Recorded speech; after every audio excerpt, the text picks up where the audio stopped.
What's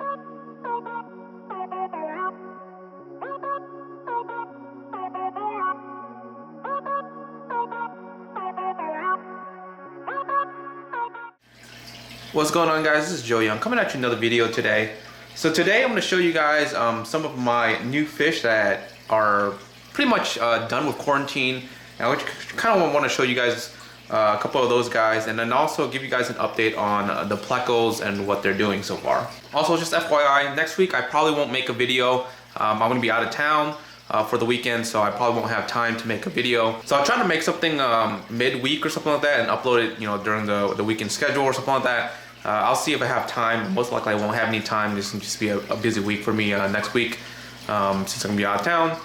So I probably won't have anything, so just bear with me, guys, and I'll probably get you guys another video on the following week. Alright, so let's start with the zebra pleco tank. So what I've been doing with the zebra pleco tank. I've been trying to trigger some breeding. I know I have a male in here that's big enough for sure. Female wise, I have no idea.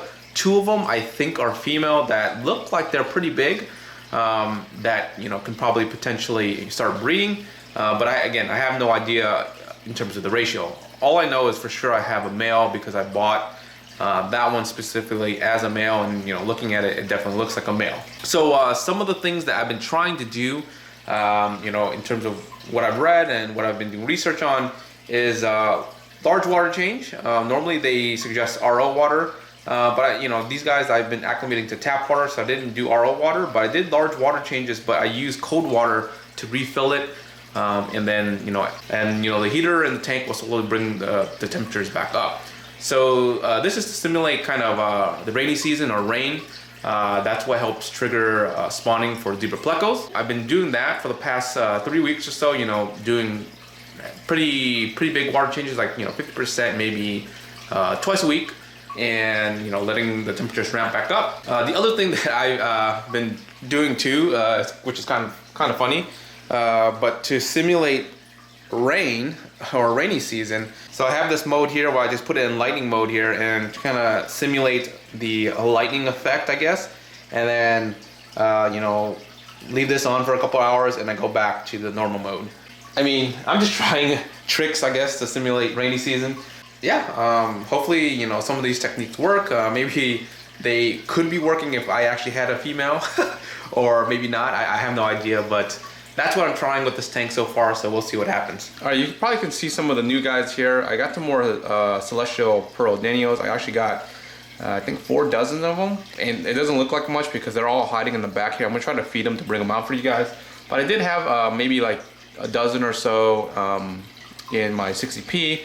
And I figured, I'll just dedicate like this specific tank to them because I really like them, and maybe possibly try to breed them with the moss, because I noticed the moss was kind of growing really nicely and really crazy along the actual rocks here. So that's actually like a really perfect like breeding like net or breeding like mask for these little fish anyways.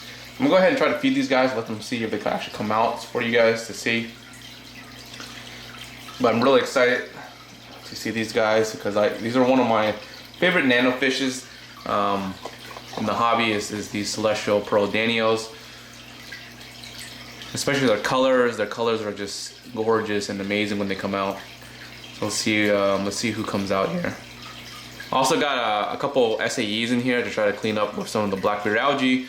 But eventually, once they're done quarantining, they're pretty much done. But once they're kind of done, I'm gonna put one of them into a different tank to help them control the algae, and then once they're done with this, I'll just kind of move them from tank to tank.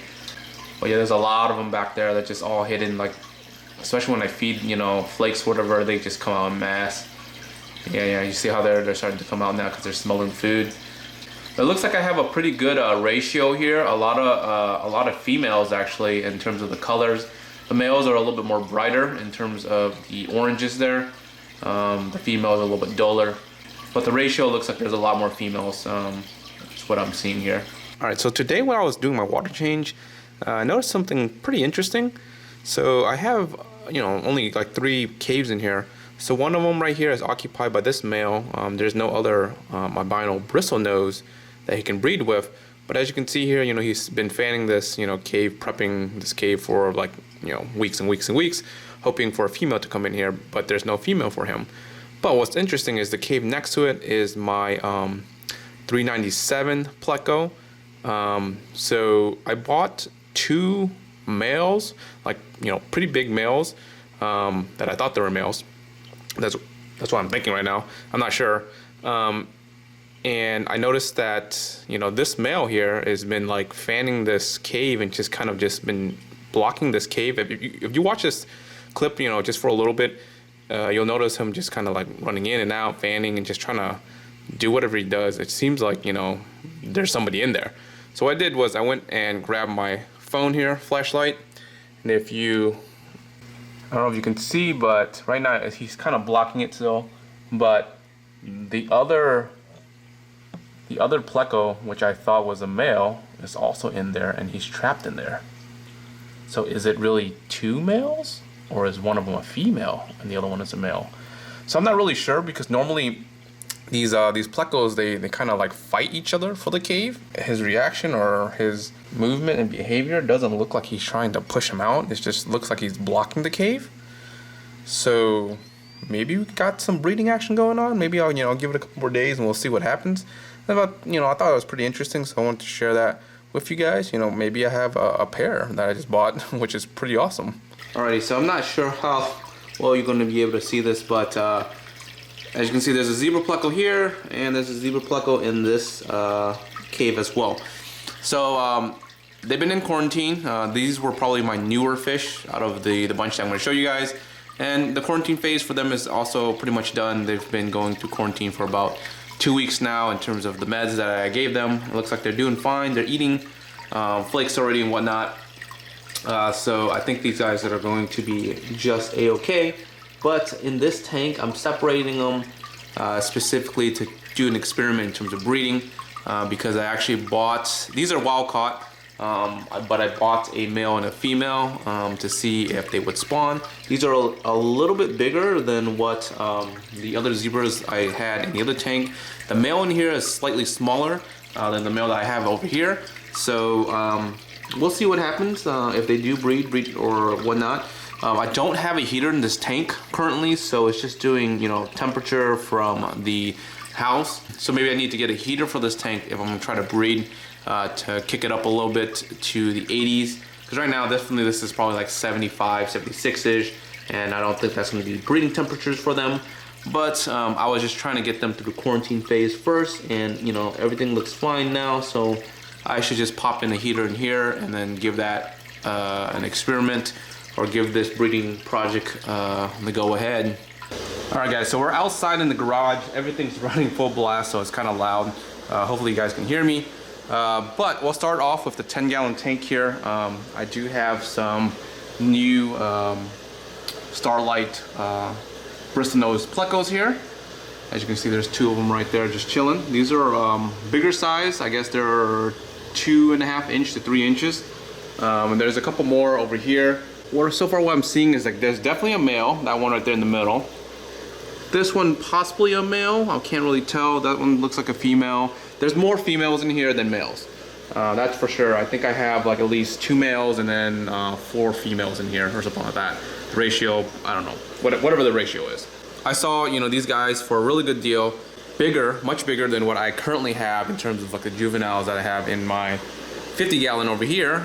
So, you know, I figured, you know, let's grab some of these, try to breed some, or get them, you know, to the correct size so we can try to breed some of these a little bit faster. This would be a nice little project as well, getting into the pleco breeding stuff, but we'll see. These guys definitely are done with quarantine. I am trying to, I have something planned in terms of one of my rescapes, so before I can move these guys, I need to do that to free up the tank so that I can move them into. But yeah, so these guys are just gonna chill or hang out in this tank until the time is done or finished for them to move into their new little tank. All right, so on to the saltwater tank. So as you can see here, I have a couple bicolor angels. These are the dwarf angels here.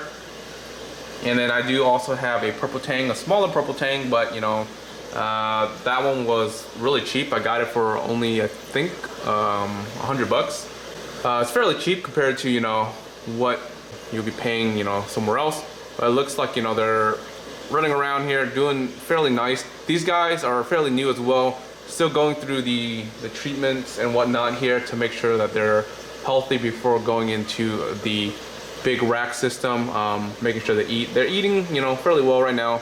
Just want to take some precaution just in case, you know, they have some sort of crazy disease or something that can't be seen. But anyways, those guys are eventually going to be quarantined or done quarantining, and they'll go into that rack system in one of those tanks. And then finally, as we move inside here, these are my new Altum Angels that I bought for this tank, along with my previous 3, which are in the tank next to it right now. So these guys are in the tank for quarantining phase. This is their 2nd week so far, and you know, things are looking pretty good for these guys. I bought them from the same place, Angelfish USA. They're great, you know, great looking fish, great Altums, Simon Forks fish, and they were on sale during Black Friday, so couldn't pass it up.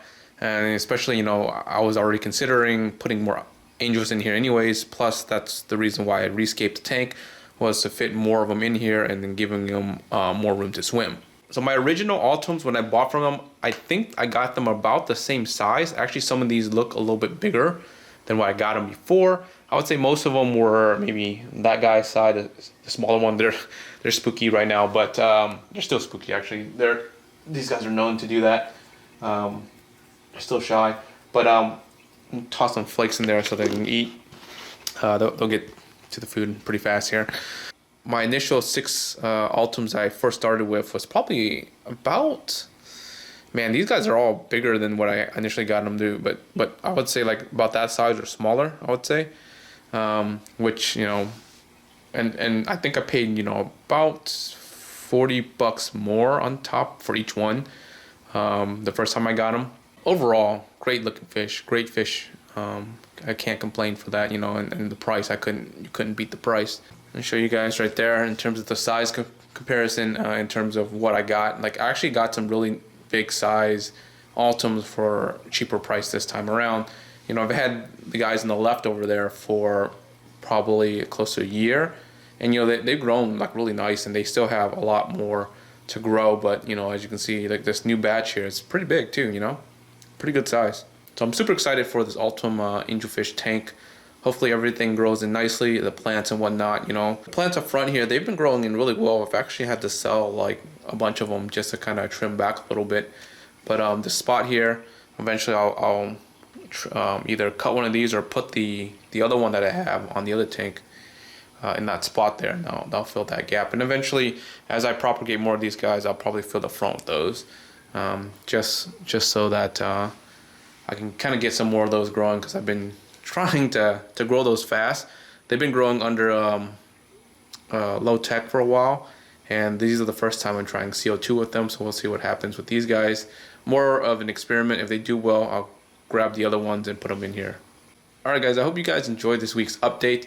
Again, next week I probably won't make a video, so I apologize for that, but the following week I will definitely have something for you guys. If you guys liked the video, make sure you guys hit the like button. If you guys aren't subscribed yet, make sure you subscribe. And until next time guys, peace.